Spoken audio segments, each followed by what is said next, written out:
नमस्कार सिंधुदुर्ग.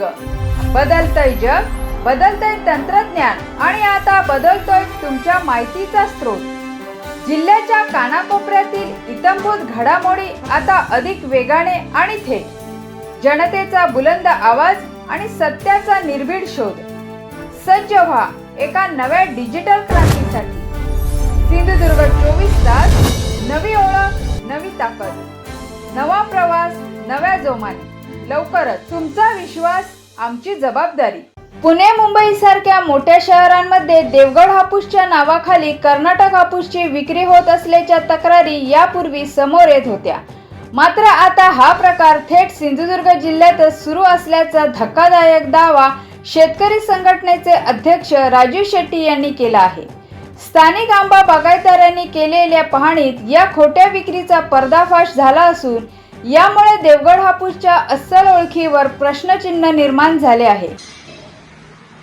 बाहेरच्या राज्यातील आंबा, विशेषतः केरळ, कर्नाटक, तामिळनाडू, गुजरात, कोकणातला देवगड हापूस, रत्नागिरी हापूस, वेंगुर्ला हापूस या नावानं राजरोसपणानं विकला जातोय. हे गेल्या 1.5 महिन्यापासून मी सातत्यानं सांगत आलेलो होतो. अर्थात पुण्या मुंबईमध्ये हे विकले जाते असं मी सांगत होतो, परंतु आंबा बागायतदारांनी चौकसपणानं बघितल्यानंतर, माहिती घेतल्यानंतर त्यांच्या असं लक्षात आलं की हे लोण तर कोकणापर्यंत पोहोचलेलं आहे. मुंबई गोवा राष्ट्रीय महामार्गाच्या बाजूला बाहेरचा आंबा कोकणातला म्हणून लेबल लावून राजरोसपणानं विकला जात होता आणि ते शेतकऱ्यांनी पकडलेला आहे.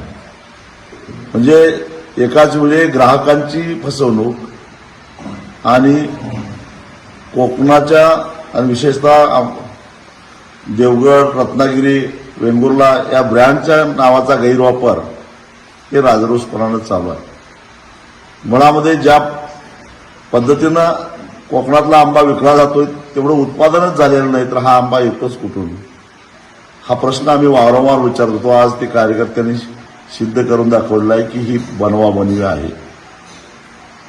एका बाजूला हे चित्र दिसत असताना दुसऱ्या बाजूला आमच्या कोकणातल्याच शेतकऱ्यांनी, काही महिलांनी बाजारामध्ये स्थानिक आंबा विकायला गेलेला असताना तुमच्याकडं आंबा विक्रीचा परवाना आहे का, तुम्ही त्याची योग्य पद्धतीनं आंबा पिकवला आहे का, अशा प्रकारचा आक्षेप घेऊन अन्न आणि भेसळ प्रशासनाच्या अधिकाऱ्यांनी स्थानिकांना त्रास द्यायचा उद्योग केला. एकूणच काय, कोकणातल्या लोकांना सुखानं जगूनच द्यायचं नाही असं सरकारनं ठरवलंय का? हे मुजोर अधिकारी असा त्रास देत असताना सरकार काय करतंय? स्थानिक लोकप्रतिनिधी काय करतायत?